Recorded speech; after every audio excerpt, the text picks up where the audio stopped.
just tell you a bit of a story. Wherever you are not able to hear me, wherever you want to interject, let me. It has got a very recent and interesting story. The neurointervention in India. It started somewhere the infancy stage when I got my training initiated in 2005. The neurointervention was getting into its infancy. In Europe, it was in nascency, and in some part of the world, it was not even known. Even in the parts of India, it was not known what's neurointervention, and there were some issues with the understanding of the disease. So it was started by a radiologist.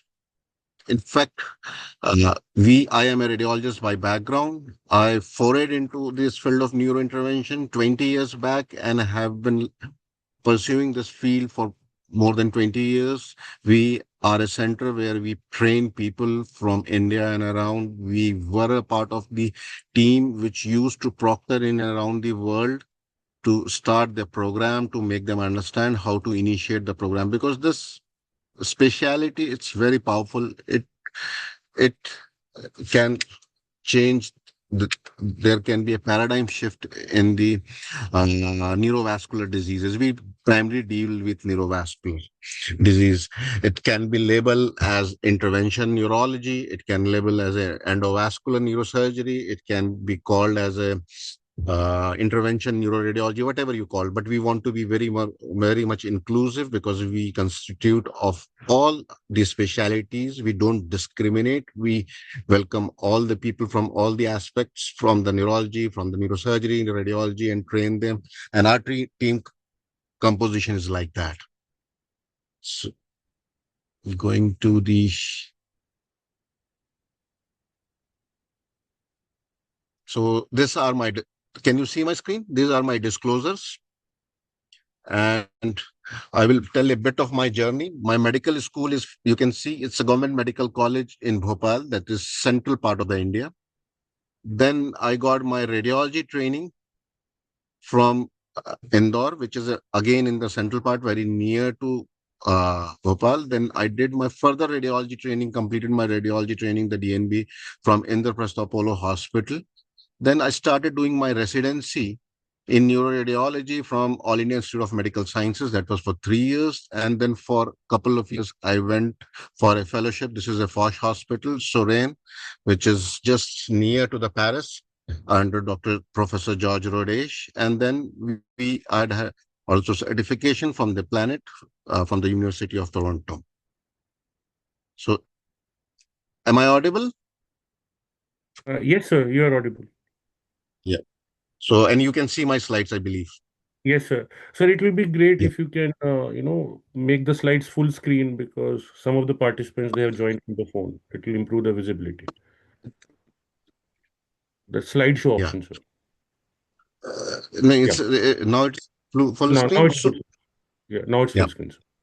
that just a couple of hours back, I reached to India from Istanbul. We had a very great ICure meeting, the stroke meeting there, which was happening. It was a which was happening at the Istanbul, and I was there as a faculty. Just 3 hours back, I reached here to India back from the Istanbul. So sorry, I may feel some lag. So I was telling you, neurointervention, it can be new from neurosurgery, radiology, neurology, neuroradiology, it encompasses all. And this is our team.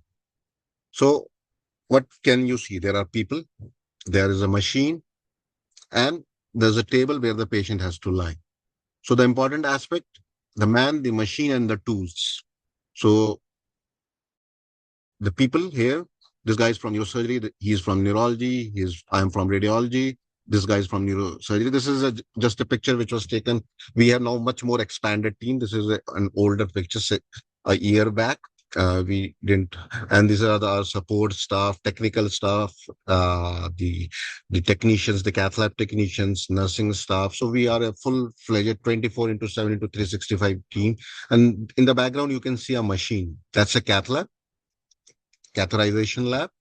And what's so special about it? It's a biplane. You can see two planes. One is this one. You can see my cursor. Varun, can you see my cursor? No, sir. Because I think because it is full screen, perhaps because of that, we can't see the Yeah. cursor.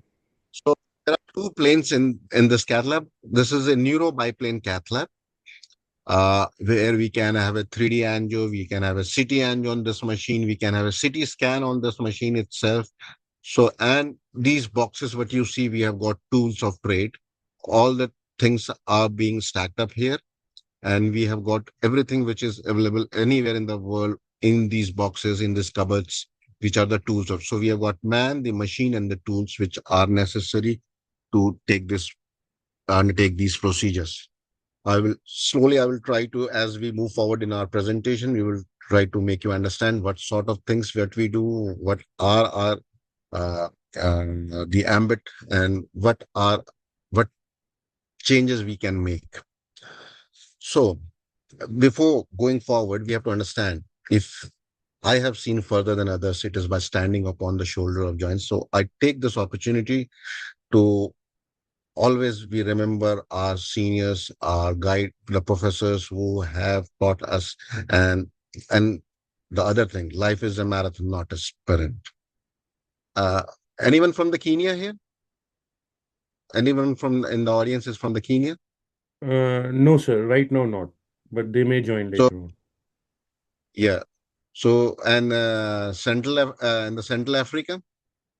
Yeah, sir. Many people. Okay, so the audience right now, they are from Nigeria, Ethiopia, Okay. Tanzania, Democratic Republic of Congo, and Kazakhstan.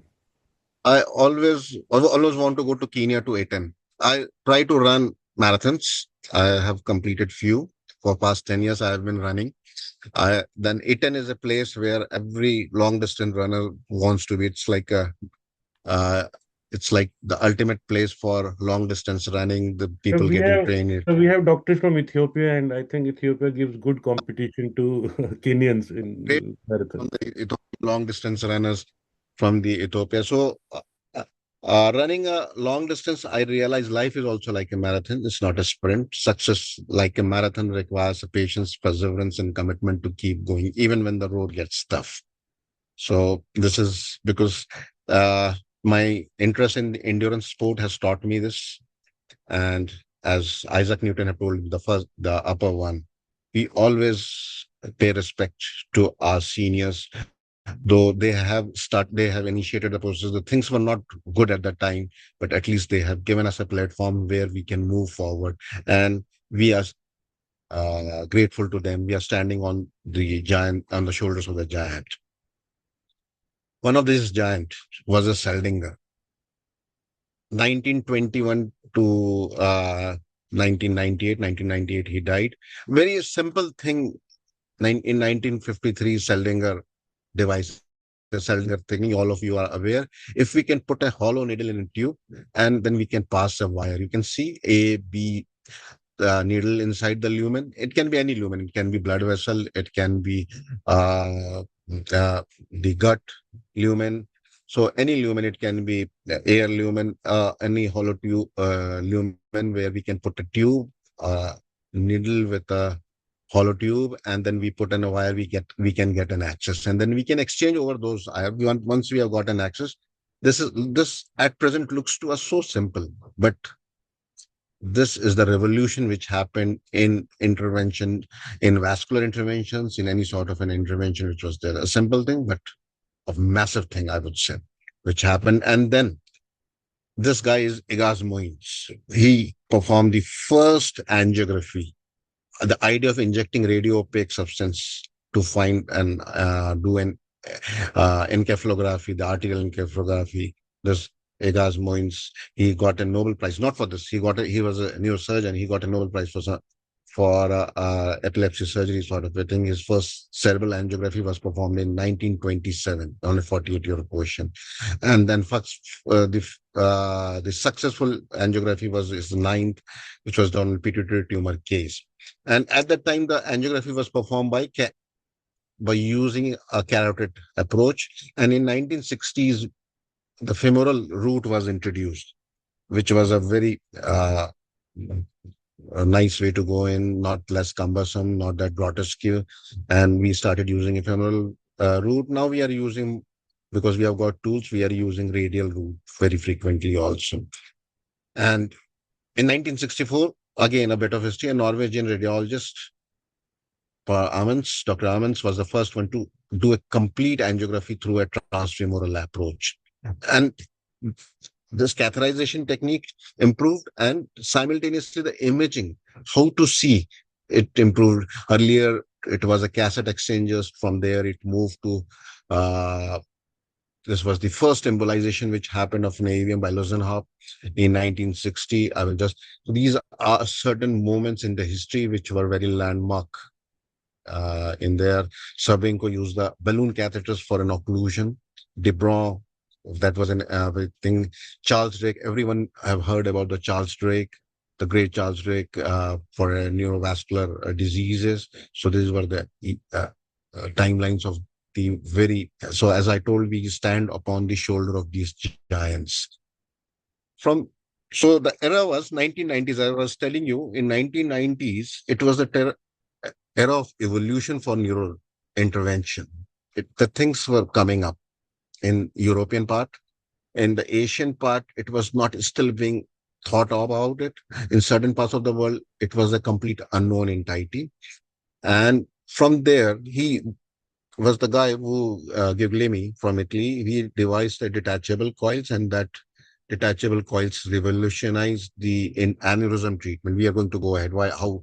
So something metal can be. So you can see there's a lumen. This is a rabbit model where experimental aneurysm have been made, and you need to occlude this aneurysm. So he devised the coils which can be detached by electrolytically controlled detachment, and they occluded this aneurysm by deploying this thing, a landmark moment. Theron, intraarterial fibrinolysis for stroke. Very as early as 1980s, this was 89, this paper was published in AJNR. He is the guy we all revere, Pierre Las Jr. So I was trained in the institute in France under his pupil, Professor Rodesh. He is the father of modern neurointervention, surgical neuroangiography. There are the three books, along with Alex Bernstein and Carl Terbuge. He co-authored this book. Pierre Las Jr. was a legend for us. He's revered as a god of modern neurointervention. Bernstein is still alive. He's in the NYU hospital. He's old. Tarbuj was at the Toronto University where I got my further thing. I met him many times. Again, great minds. So from there, 2000, where the innovation was there, we moved towards an evidence-based medicine. The ISET trial, a trial came. So I showed you there was a Guglielmi detachable coils, and then this trial came in where they said we can occlude the brain aneurysms, the aneurysms which were inside the brain, which were earlier getting surgical clip, and they evaluated 2000 some odd patients, and they found it is a better way of occluding some of the aneurysms. Way back in 2000, this ISET trial, 2001, the ISET trial results came in. Andrew Molyneux from Oxford, he was the principal investigator for this. From there, 2010 onwards, it was an era of explosion. A lot of things happen. It's still happening. 2026, we are here sitting. A lot of things are happening. A lot of exciting things. Now you can't imagine what a neurointerventionist can do. So, if I'm going to be very short and brief and apt, our catheters and things reach where the surgeon's knife can't reach, or where a neurologist drugs cannot reach there and do the job. A neurointerventionist can reach in that deep spots of the brain and the deep vessels of that brain and treat that disease. We will go through some of the thing to make you understand. So this uh, you guys can see this thing. This is 2019 update of ischemic stroke guideline, but the landmark moment was 2015. Never before in medical history such a landmark trials have come in which have changed the course of a medical treatment. It was such impactful. I will try to show you an example. It was such impactful. In 2015, the Stroke Association, American Stroke Association, included this therapy, which I am going to show you. case of it as the line of treatment, as the therapy of treatment. The level of evidence was A class of evidence, one highest evidence was given, and from there is no looking back. We are moving ahead and ahead. So, what we do, short, as I'm telling, we deal primarily with a stroke, ischemic or hemorrhagic, as you guys are must be aware. There are two sort of strokes: ischemic, where the artery get occluded; hemorrhagic, where the artery gets ruptured. So, ischemic as stroke, it can be an arterial and venous. We are going to show this by examples. The hemorrhagic stroke, where we play a role, is the subarachnoid hemorrhages and the lobar bleeds, vasospasm management, spinal vascular malformation, pediatric vascular malformation, head and neck vascular malformation, which can be high flow, slow flow, tumor embolizations, acute bleeds in the head and neck region. And this is our machine, as I was telling you, our biplane cath lab machine, where we can do things. So this is a DSA machine, digital subtraction angiography. What is a DSA? So picture on your left, what you can see is the left internal carotid angiogram taken in an anterior posterior view. You can see the skull. You can see the vessels which is there. So this is an angiogram, and when we digitally subtract it, this is the picture which comes up. So you can now very clearly see the small vessels. These vessels, which are being opacified by the contrast, are now very well seen. So this is what a digital subtraction angiogram means. From there, we move to 3D angiogram, where we can obtain a 3D, we can rotate it and understand, we can convert into a vasocity angio. So this is a vasocity. You can see a small vascular malformation which has bled. You can understand the angio architecture. You can do a super selective vasocity. You can get the city on this machine. You can see your devices. So this machine can do wonders. And this, as we have been evolving into a technology, we are getting much more and more advanced machines available there. So as we were talking, we again will spend a few minutes with this slide. Stroke types, primarily ischemic, which can be cardioembolic, large vessel, small vessel, hypoperfusion, and cryptogenic. And it can be hemorrhagic, which is 15% of the all the stroke. ICH can be lobar and deep subarachnoid hemorrhages, and it is around 3 to 4% the aneurysmal subarachnoid hemorrhage. So we start with an ischemic. Ischemic stroke happens. It can be the cardiac, maybe the culprit, the heart, which can be a rhythm abnormality, it can be functional abnormality, it can be cardiogenic embolic strokes. Then we can have a vascular abnormality, large vessels, which can be flow reducing, or it can be an atherogenic plaque, which can give a plaque embolus to the intracranial vessels. Then penetrating artery disease, which happens because of the lipohyalurosis in specifically in long uncontrolled hypertension and diabetic diseases, intracranial atherosclerosis, which is much more prevalent in this part of the world, in the Asian population, which can be there. So we have got an extracranial and intracranial systems there. Now, to make you understand, this just we have taken all the permissions from this guy. 47-year-old guy. He was a security guard in a hospital, and he suffered a stroke. Can you see? He is being examined in the emergency in our hospital. He reached there, and you can see he is able to keep his left hand, hold his left hand, but the right one is not moved. He's not able to understand. So he has got a left-sided stroke. Now we move to uh, methodology. We immediately shifted him to the, sorry, cath lab. We did something is blocked here. The left artery, which is supplying this part of the brain. We took a, sorry, we took an MRI first, and we see something bad happening here.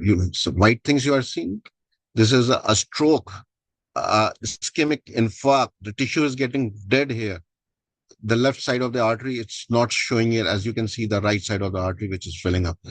So you would ask me a decade back or almost a decade and a half back, this was a sort of a nihilistic situation where the patient was destined to be uh, bedridden, destined to be moribund, always on a support, not to be an independent entity. So just I'm trying to explain you how this therapy can help. Same pictures. So we took the patient on in the DSA lab, the lab which we show similar sort of a lab. We do an angiogram. This is the artery here, and we could see here. You can appreciate something is blocked here. Things could go forward here. It is blocked here, and we put our catheter here and we opened it. 7 minutes, less than 7 minutes, it took us from the patient rolling in to this recanalization.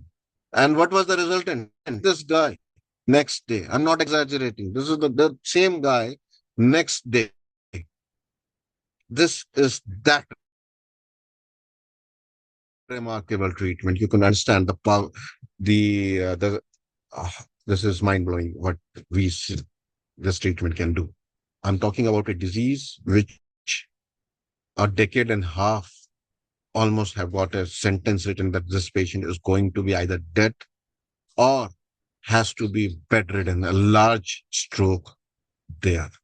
So a stroke treatment has, and neurointervention has done wonders in this treatment, in this head. And this is the next thing. So uh, the numbers needed to treat is the statistics, which tells you about the strength of that therapy. And acute stroke intervention within 6 hours. It's 2.6 NNT. Lower the NNT, better, the more powerful is the treatment.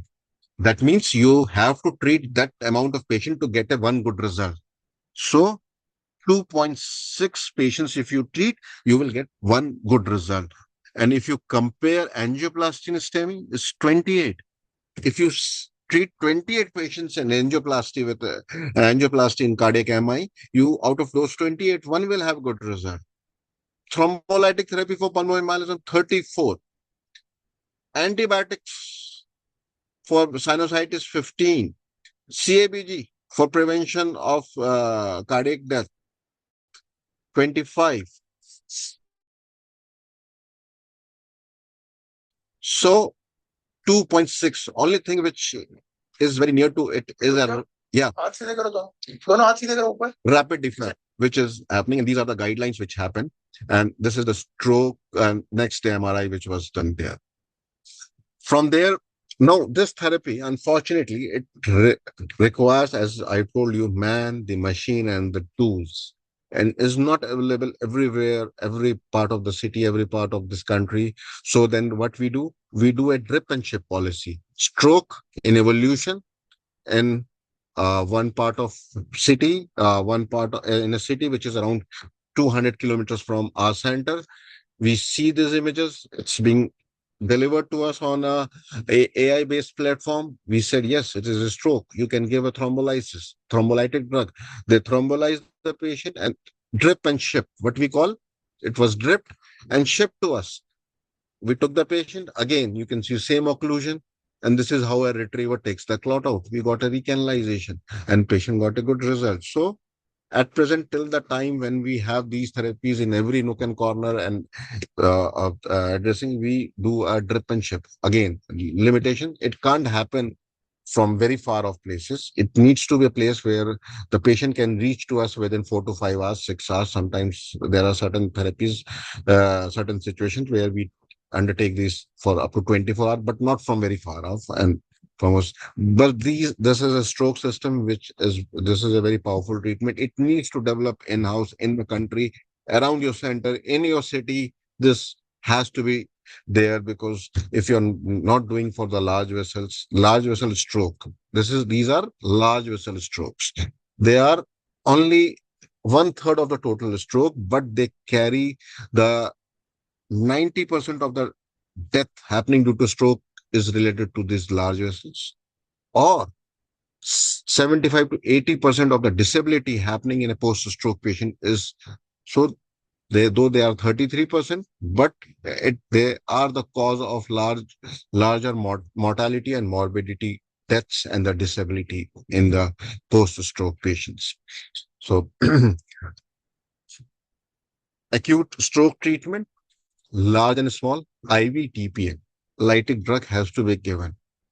No question. If the patient qualifies, and only contraindication for not giving these drugs uh, is the fresh surgery or an ICH. Rest, everything is a relative contraindication.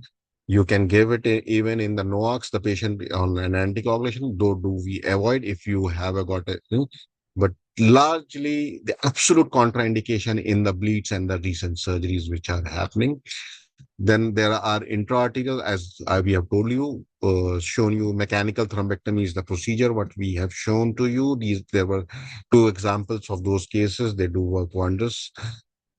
We will not go into, we will go. So why we needed to move from IV lytics, as I told you, a neurointerventionist job is to reach a place where the drugs or the surgeon's scalpel is not able to reach. So when we were giving just the lytics, the numbers needed to treat within 90 minutes, it was 4 to 5, increasing to 9, and then further up. So we were losing as the plot burden was also high. We were losing the recanalization rate, the treatment rates, and good outcome. So we needed something more than these drugs, and the mechanical thrombectomy was the answer. We will, just as I told you, this is one third, but same thing. So when we say large vessel, that means these are the large vessels stroke. This is an ICA, which divides into an ACA. So MCA stroke, middle cerebral artery. This is the middle cerebral artery. If there's a block somewhere here, if there is a block somewhere here, if there's a block somewhere here, this is a basilar, we call it as a large vessel stroke. Okay. And this is a very straightforward way to identify, even if you don't not done the vascular imaging, there is a paresis, complete hemiparesis, plegia rather, I would say, and right brain, right gaze preference, neglect, left brain, left gaze preference, and aphasia. Probably you are dealing with a large vessel stroke. Well, these are other pre-hospital stroke scores where we identify largest vessel. The idea is that if you got an occlusion, we have got some dead tissue, and there are some, you can see in the gray, there are some penumbra tissue which is coming up, which can become dead. So if treated, the black remains small. If not treated, the entire thing becomes black. So this is the idea of the penumbra and the how we need to vascularize. And there are, I will not go into detail. So as I told you, 2018, the guidelines, 2015 it was changed, 2018, now we have got 2026 guidelines. Very patient should receive mechanical thrombectomy with if pre-stroke MRS is 0 to 1, there's a large vessel, age is, now we have got a basilar occlusion also in this, in 2026. Age is more than 18, NIH score of more than 6, aspect of more than 6, and treatment can be initiated within 6 hours of the symptom onset. In certain cases, because of the extended window trial, we have gone up to 24 hours. That's a dawn and diffused trial. From here, from an acute scenario, we move to a secondary prevention in acute stroke, that is the carotid stenting and intracranial stenting and vertebral osteal stenting. So these are the patients who come to us from far off. These very recently, we treated a patient from an African country for an intracranial. We put a stent inside the brain. So when we see an occlusion up there, this is a carotid disease. We put a stent with a filter and we open that. And these are the guidelines for it. So this is how the procedure done. Stenosis, you can see the carotid stenosis up there. We put a filter and we put a stent. So this is carotid artery stenting. From moving from the arterial stroke to a venous stroke. It's in the literature told that it is less than 1%, but it is much more because of the underdiagnosed, or many of them go missed. Uh, What happens to these venous strokes? They can be either from the infection, trauma, or dehydration, pregnancy, post-pregnancy, coagulation disorders. These are the certain important, and the oral contraceptives, hormone replacement therapies, these stero patients on steroid, they are very prone to develop venous clot. So what happens? This is a brain venous system which is up there.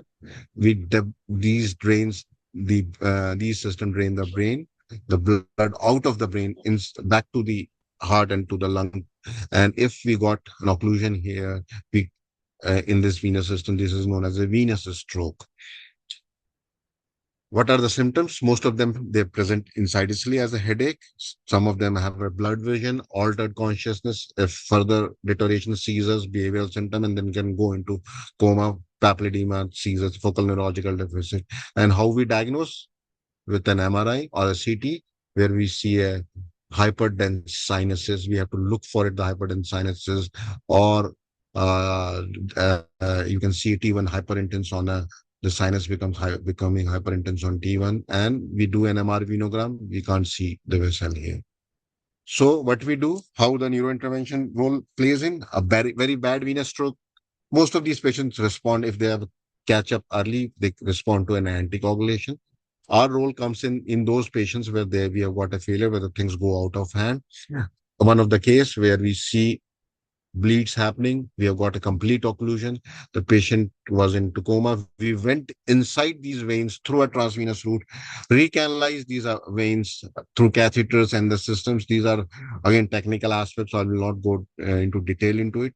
This is how, and then we restore the flow. You can see it was previously, you can't see any flow inside. Now the flow is completely restored. So this were the clot which was been taken out from the system. And this is the guy. He came to us comatose, M2 stage, on ventilator. He was a lawyer. Now you can see the guy. He sent us the video 6 months after that, again back to his practice. So where we need to, so as I told you, the anticoagulation is a treatment of choice. If there is a clinical deterioration despite anticoagulation, contraindication to anticoagulation, coma, deep CVT, and intracerebral hemorrhage, the endovascular treatment or role of neurointervention comes in. From there, I'm very quickly moving to hemorrhagic stroke, two of the very pertinent topics, which I'm going to tell you about SAH and lobar bleed. So the pictures down below, this is characteristically a deep bleed. You can see the picture where I'm putting the cursor. This is a deep bleed or a schematic picture here. These are the deep bleeds. Deep bleeds are primarily due to hypertension or diabetes. It's a hypertensive bleed which is happening there, which we label as the treatment of choice is to control the hypertension, bring down the pressures. We don't want the hematoma expansion. If the bleed is higher, then we need a surgical decompression. Otherwise, we need a very good antihypertensive treatment. Now we move to a subarachnoid. If the bleed is in the subarachnoid space or in the lobar space, it's known as a lobar bleed. It can go out into extradural and or subdural space. So role of neurointervention comes into subarachnoid bleed, a lobar bleed, and a subdural bleed. I will try to go. So these are the subarachnoid. You can see the city here. These are lobar bleeds. Again, a lobar bleed here, probably due to venous thrombosis. This is a lobar bleed, probably due to an AVM, underlying arteriovenous malformation. So the first is a subarachnoid hemorrhage. Subarachnoid hemorrhage is a devastating disease. A sudden onset severe headache is the presenting complaint in all these diseases, and most of the time, and or the patient may present under with seizure and comatose.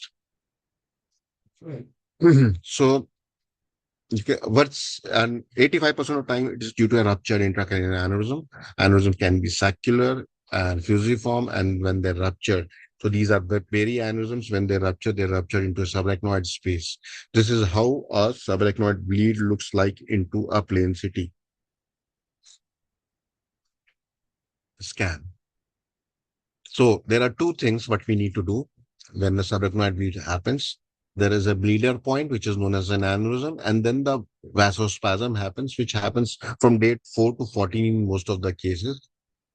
one of the important thing is that we need to close this bleeder, because if it will bleed more, it will be life-threatening or catastrophic for this, and then we need to prevent the vasospasm. So these are the two aspects of the disease, and then we need to put drains or catheters to take the blood out if required, not in all the cases. So there are two ways of securing the bleeder points. The one is a surgical way, and then one is a neurointervention way, putting in the coils. Surgical way is a more conventional way where the surgeon go inside and put in the clips. They have to dissect the brain. They have to reach to these deep. Most of the time, they are very deep in the deep structures, and they have to put in the clips. If it is done, it has got a very long learning curve. If it is done, it's a very efficacious treatment, but it carries a certain amount of risk involved in doing this process. As you can understand, surgeon has to dissect to those deeper parts of the brain and reach the artery and put the clip in that friable part without hampering the normal blood supply. The other is that we have to reach here and put in the coils. So few of the examples, just quick examples. A ruptured basilar aneurysm. This is a basilar artery.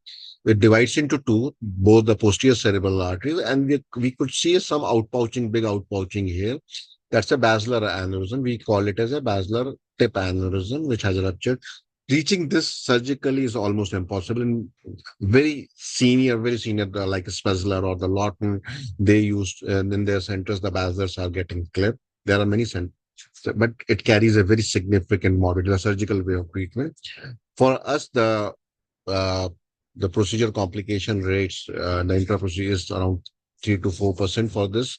We go in and put in the coils. You can see the coil we have put in, very nicely demonstrated on 3D images. So we occlude with a coil, and this is a post-embolization 3D thing showing the coil mass as yellow. If the neck is wide, then we need some structure to hold on. So this is a balloon assisted coiling.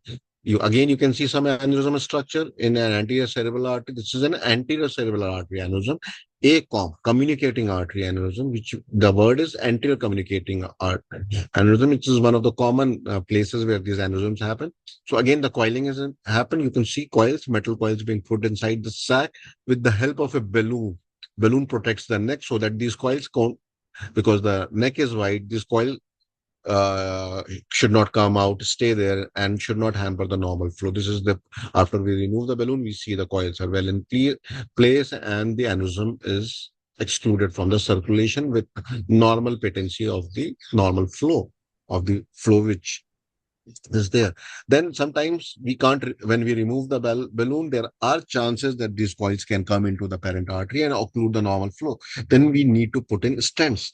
This is an example of a stent-assisted coil where we have deployed. You can see there's a stent which has been deployed here to support the coils. So what are the guidelines? This is a very recent stroke association guidelines.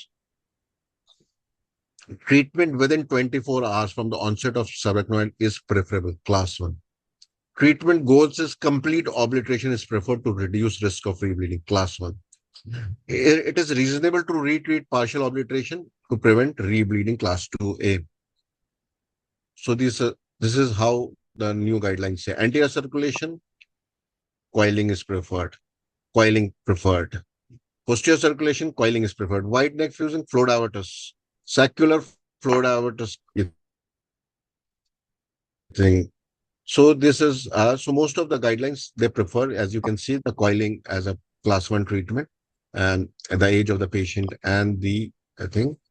From there, very quickly we move to a lobar bleed. So earlier you saw a patient of subarachnoid bleed. Now you can see some blood in the not in the deep structures like what's there in the hypertensive bleed or a subarachnoid space. Subarachnoid spaces are here in the between the brain and the bone, but you can see a blood externally in the lobar places. And when we did this angiogram, we found an arteriovenous malformation which was blood, which was just underlying beneath it. And when we saw, we could see a bleeding spot there. So we went in and occluded with a embolic material, which is an alcoholic compound, which is like a lava, and we got a complete cure of this disease. So this is an AVM embolization, what we do in these patients. So I think I conclude here. Thanks for attention. This is my group where I run. This is a Delhi runners group. These are my buddies, running buddies there. And we on Sundays we meet and we go for a 20-kilometer run or a 30-kilometer run, whatever, how so is the weather. Thank you all for these things. Now this session is open to questions. I would happy to answer the questions there. Uh, Thanks, Dr. Tariq, for a wonderful presentation. So yeah, we open the floor to questions from the doctor colleagues. But I have a question, sir. Like, how does a doctor, how is a decision taken by, let's say, a general practitioner? A neurologist or a neurosurgeon would know when to refer to a neurointervention, but how does a general practitioner or some other practitioner decide that this is this is You the case where we need so opinion as of? I've discussed primarily two diseases. Most of the time for us, these patients come to the Department of Neurointervention. This is a very great question, I would say, because this is most of the time. The speciality of neurointervention is unknown still in the medical circles.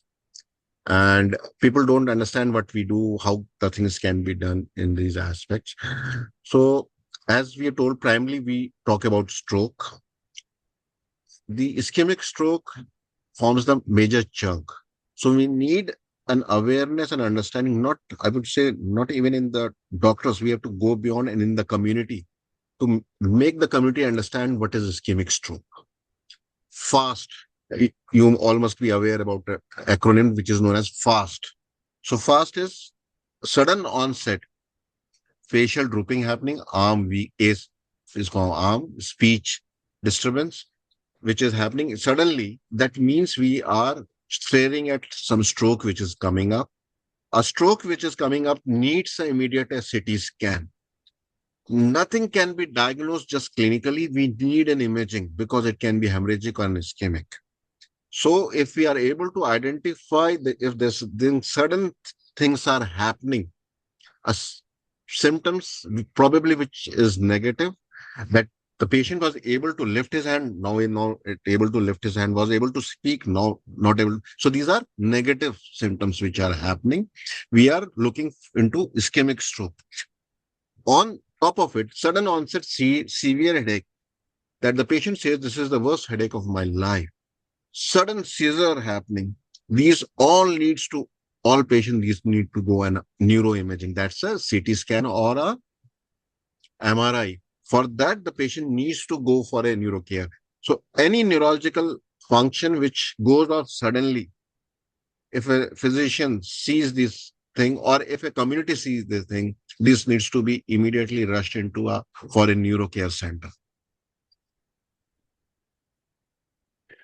Sir, with this, I have a follow-up question. Like you said, that the strokes that are fast, so there is, of course, something going on the brain and the body, and rushing to a center, then getting the investigations done. How much is the window of opportunity for you to perform any treatment? Like, especially it's more I've relevant in the discussed. international cross-border case, because let's say a doctor has a case and they have suffered a stroke, and that brings some debility, and So process, etc. How I, much is the window of opportunity for you? I would say, yeah, Varun, there are two subsets in this. As we have discussed, there's an acute subset. Am I audible? Yes, sir, you're audible. So there's an acute subset. When we say acute means the stroke is under evolution. Stroke is evolving in that patient. That means the brain damage is happening. So this is the time where we intervene for an acute stroke scenarios. I'm very clear on this. This acute stroke care has to develop in and around the locality. It can't happen in certain good centers. So it has to develop and the timeline for it for a lytic drug, clot busting drug is 4.5 hours. For neurointervention therapies, 6 hours in all the cases, up to 24 hours in certain amount of cases where we pick these patients based on imaging, there we can still make the benefit.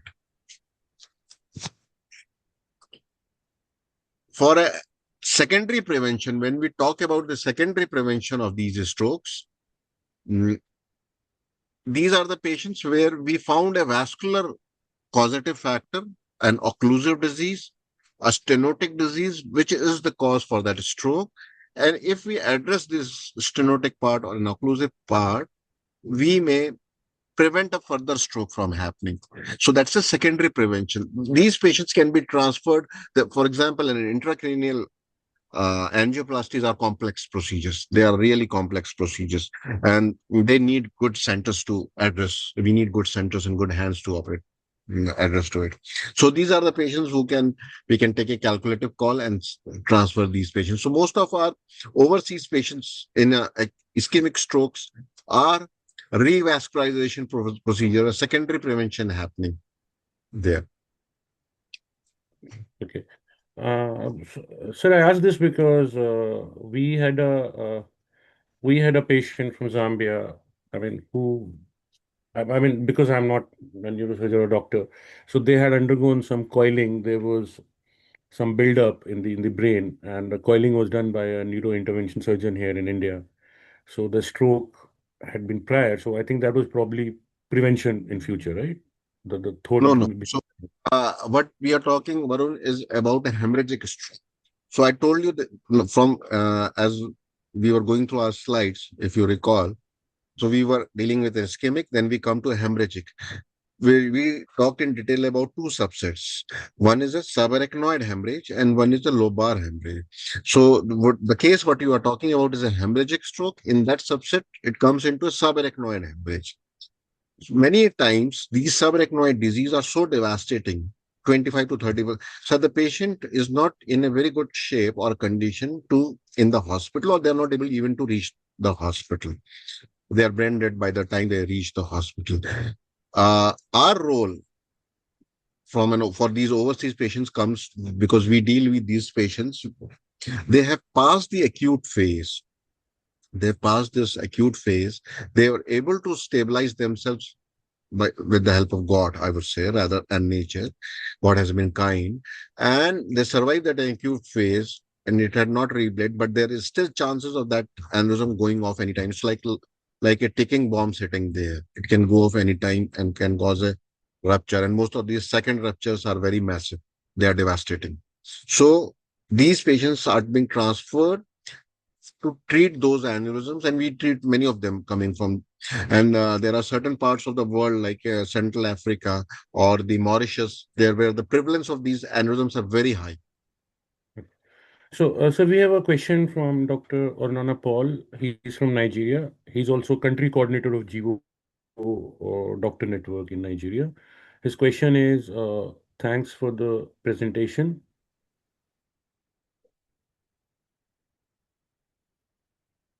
I lost you, Varun.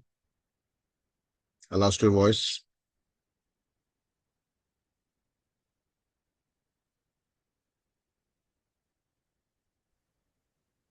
Sorry, sir, there was some network interruption at my end.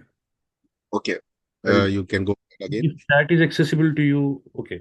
So first, he wants to thank you for the presentation and I, very enlightening and good to know.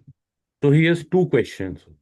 So the first question is, so in a case of hemorrhagic stroke, after using this intervention, does the symptom of the stroke reverse? To what degree does a patient have resolution? okay. So in a hemorrhagic stroke, uh, very good question. As I told you, there are two aspects of that disease. If you go back, remember my slide, we need to secure the bleeder from where the bleeding has happened, and the brain is soaked in the brain. The brain is soaked in the blood, and we need to clear that blood. So if we are able to do these two aspects, then we say we have prevented the disease. A patient of stroke, this hemorrhagic stroke presents with not a cytotoxic edema. Cytotoxic means the cells are not 100% dead. If we are able to bring that neurons back, the functionality goes back. So in a hemorrhagic stroke, our primary motive is to prevent the life of the patient, prevent the life of the patient from going down, because further a week or 10 days is going to be a life-threatening situation. So all the effort in that hemorrhagic stroke aspect is to prevent the from the life risk. And then we talk about the rehabilitation. Vis-a-vis is like, it's again, uh, vis-a-vis in an ischemic stroke, we are trying to reverse the symptom on the table. So there are two. When we revascularize, we try to make the brain work. We want that brain to come back to the functionality.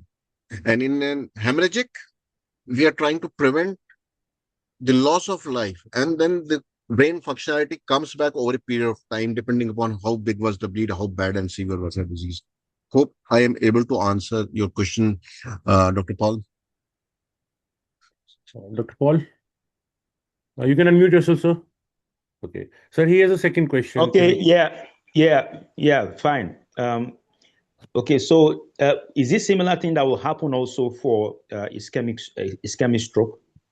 No, so as I told you, for an ischemic, in an acute ischemic scenario, when the stroke is under evolution, stroke is happening. Our interventions reverse that. We bring the neurons from the brink of death to functionality. So that is much more remarkable in those cases where you can see, you could see the example I showed to you, a young man, 47-year-old man, not moving his limb. And next day he's able to move his limb. He was walking freely without any disability. So you understand, in an ischemic stroke, when we are doing an intervention, we are reversing the symptom. In an hemorrhagic stroke, we are trying to prevent the death, the life-threatening, further disability. And because it is the blood which is there, still the brains are there, neurons are active. It's not the complete death of the neurons. They come back and the patient gains the functionality back if we have prevented the further damage. Okay, it's clear, Dr. Yeah, yes, it's clear. Fantastic. Thank you very much. And so the another question from Dr. Paul is, can patients with long-standing stroke benefit from these interventions? Okay, very good question. So, Dr. Paul, whenever stroke happens, whether it's an ischemic or a hemorrhagic, whatever, we need to know the cause. We need to subtype, as we have discussed in our ischemic stroke presentation, that the cause can be heart, cause can be the blood, the cause can be the tubes.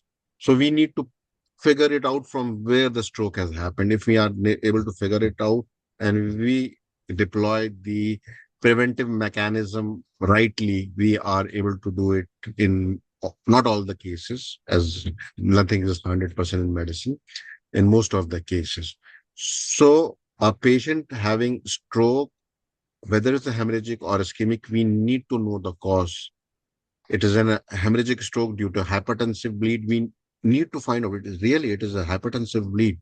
The patient has got an hypertension. If you are able to treat his hypertension or aggressively control his blood pressures, we decrease the chances of a second bleeding from happening. We have another question from Dr. Chingiz. He's from Kazakhstan. And thank you very much, doctor. So patients From with Kazakhstan. Kazakhstan, yes, sir. He's from Astana, I have Astana in Kazakhstan. You know Minzel. Minzel is a very good friend. Minzel, he is in Almaty and he is in Astana also. He's in the University Hospital. So Minzel is there. So we have been to Kazakhstan many times. Dr. Chingiz, do you know Dr. Minzel? Oh, hello, doctor. Thank you. Sorry, I don't know. You don't know? Okay. So, I sir, thought Minzel. Dr. Chingiz's question is, about patients with intracerebral hemorrhage. When evaluating of the hematoma is required, do you perform it manually or do you use robotic or stereotactic guidance? So first we need to, all the ICH or the intracerebral bleed don't go under a scalpel or or an endovascular treatment. Not all of them. Most of them, we are able to diagnose. We are able to diagnose on imaging. That's a neuroimaging. Okay, CT or good MRI. And when we diagnose it, when we are talking about evaluating, when we need to do something intervention to prevent, the idea is now there are two. Dr. Chingiz, you have to understand when we have got a bleeding inside the brain, one is we need to find why the bleeding happened. And number two, the second is thing, if the bleeding is causing raised pressure, because brain is inside a box, it's a skull. There's no way it can accommodate anything extra. So if there is a blood, it's going to, if it's more blood, it is going to push on the normal brain, and the brain will herniate and the patient will be brain dead. So in those scenarios, we need to remove the blood. So there are ways of doing it. So you can do it by minimal invasive surgery. You can do by, sometimes it can be done by draining procedures, Homaya procedures, or a decompressive surgeries. So there the surgery roles comes in, the neurosurgeon role comes in. So now, sir, we have Dr. Isaiah. He's from Tanzania, and he has multiple questions. So first, thanks for the presentation. So his first question is, how do you gain access to an occluded vessel in the deeper structures in the brain? Oh. Uh, uh, there are catheters, there are wires, there are tools to go there. It's not that difficult, believe me.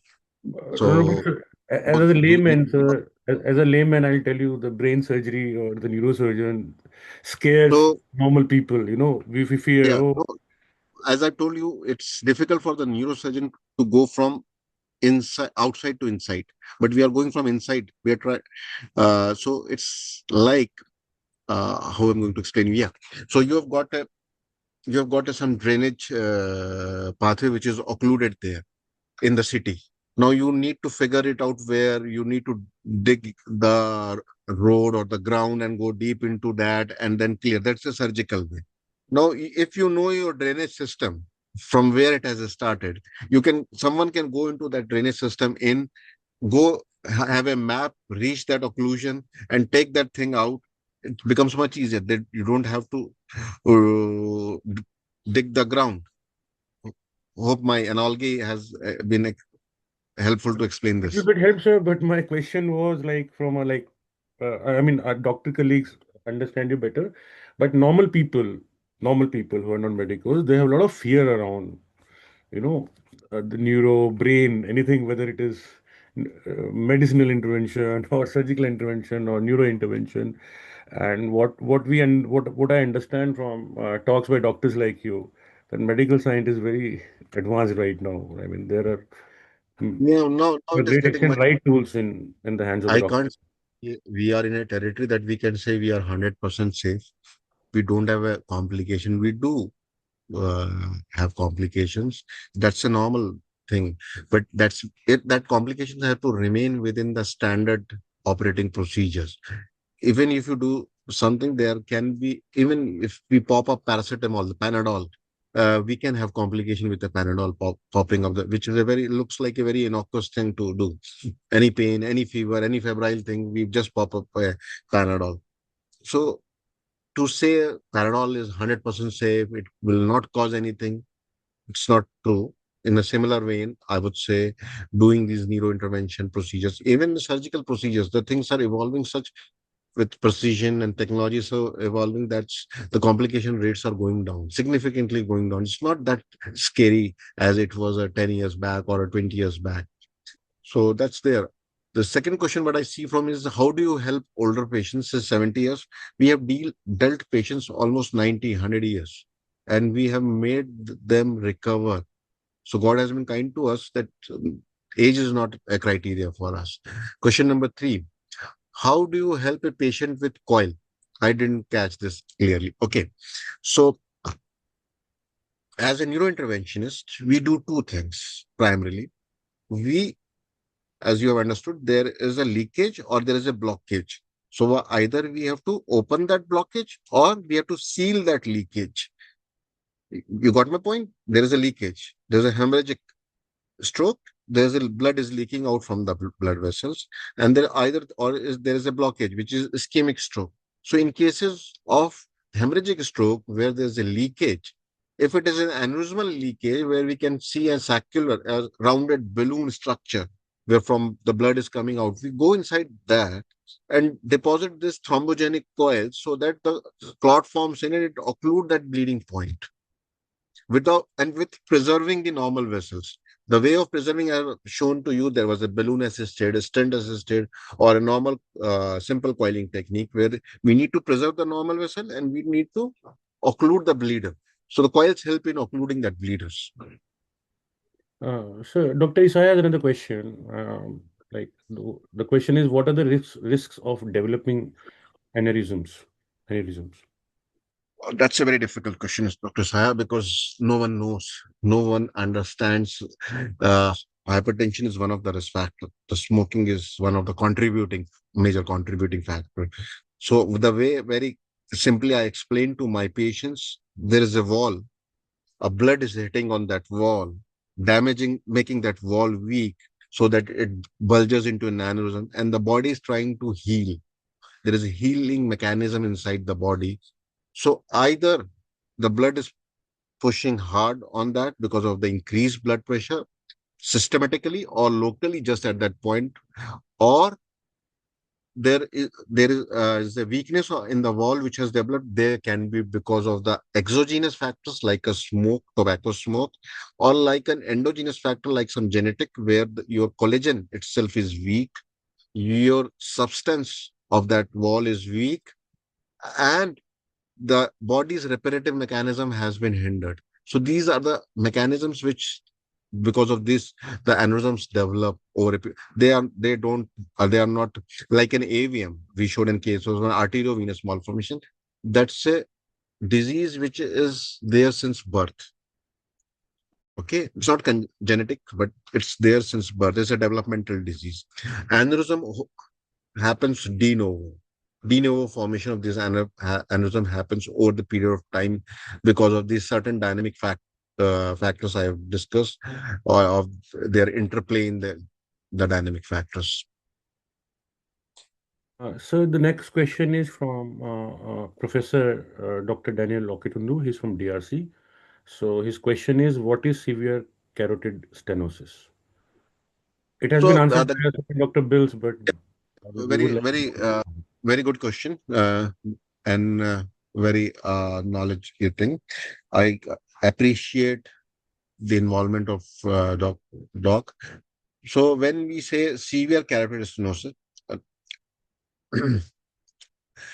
if we evaluate a disease and we found stroke happening and we found the carotid bifurcation, when we say carotid stenosis, it means most of the time it means we are talking about a carotid bifurcation that is at the neck where there's a common carotid artery, divides into two. One goes into the face and one goes inside the brain. That is an internal carotid artery. If the narrowing happens at the origin of this internal carotid artery,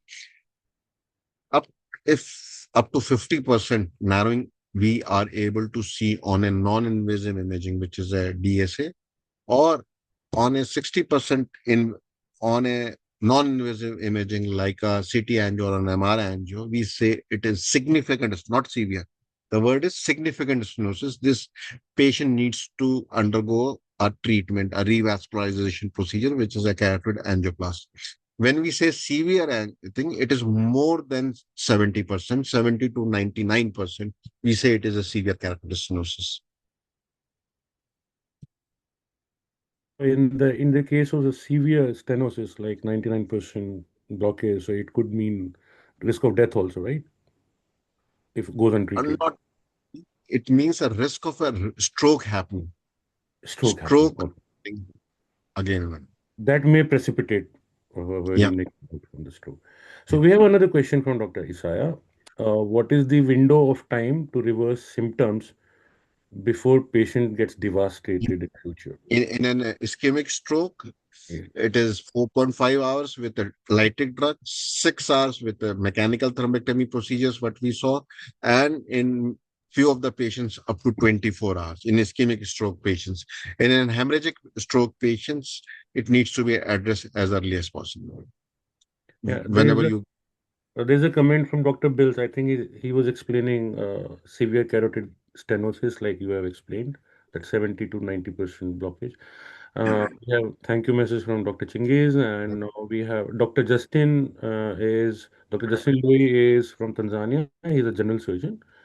So first his comment is thanks for the nice presentation. Now his question is, what is your approach when an aneurysm is associated with a wide neck or complex anatomy that makes conventional coiling difficult? Dr. Justin, thanks for the nice. What is your approach when an aneurysm is associated with wide neck or complex anatomy that makes conventional? Yeah, so we have from there we can move on to a balloon assisted coiling. So these are remodeling techniques. What we have, we have got a balloon assisted coiling. We have got a stent assisted coiling. We have got a intrasac devices. That is three of the intrasac devices we are using. And there are three or four we are using. In fact, we were the first center in India to use an Artist device, a Galaxy Seal device. Galaxy Seal device outside US was the first time being deployed in the Asian area at our center. So these are the certain devices. So technology is evolving. We are getting more and more tools to deal with complex aneurysm. There are many ways to deal with this. Yes, as you have the next question is coiling, stent-assisted coiling, flow diversion, and surgical clipping. We, in our hospital, we work as a team with the neurosurgery. We very closely work with and very harmonious relationship with the neurosurgical team. We respect our neurosurgical colleagues. They have got very good surgical hands. So most of the patients, we have got a protocol because we have an understanding from the newer guidelines. A patient with aneurysm which is amenable to both the treatments, the endovascular coiling is preferable. But we don't force this decision on a patient. We sit as a team in a multidisciplinary meeting before going in for a decision. We explain to the patient's family the entirety, the amount of complexity in each procedures, the costs, explaining what they are expending, the finances which are going to be spent, and then the patient's family take a decision in after an informed meeting. It's a it's a joint procedure. Most of these patients opt for an endovascular procedure. And besides what we are going to choose, coil, stent-assisted coil, flow diversion, it depends upon the morphology. We discuss before we discuss with the family and among our team that what we are going to perform. Uh, we have the largest team of neurointervention. I'm heading the largest team of the neurointervention people in the corporate hospital in India.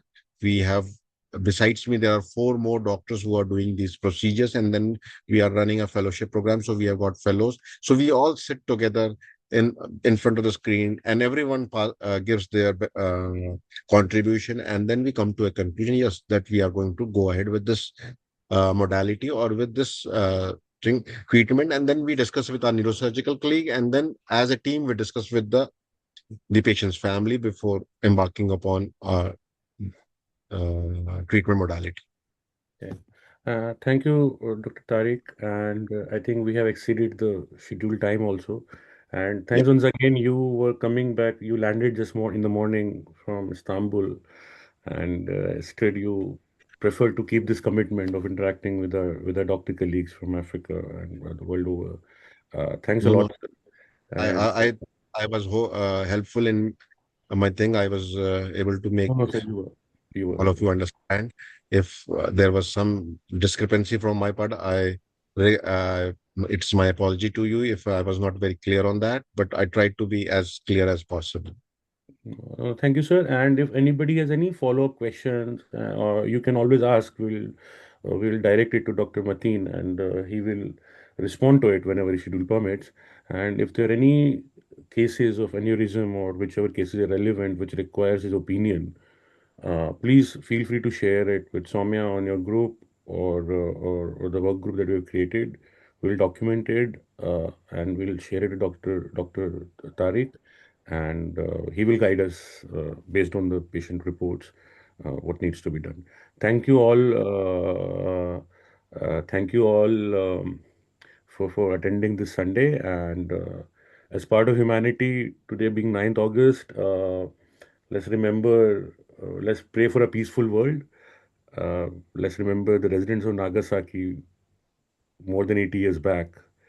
And let's say, let's hope that technology is used for advancement and betterment of humanity and not for destruction. So, a moment of peace for all those. And thank you, everyone, for attending today's masterclass. And thanks, Dr. Tariq. With your permission, sir, I am ending the session.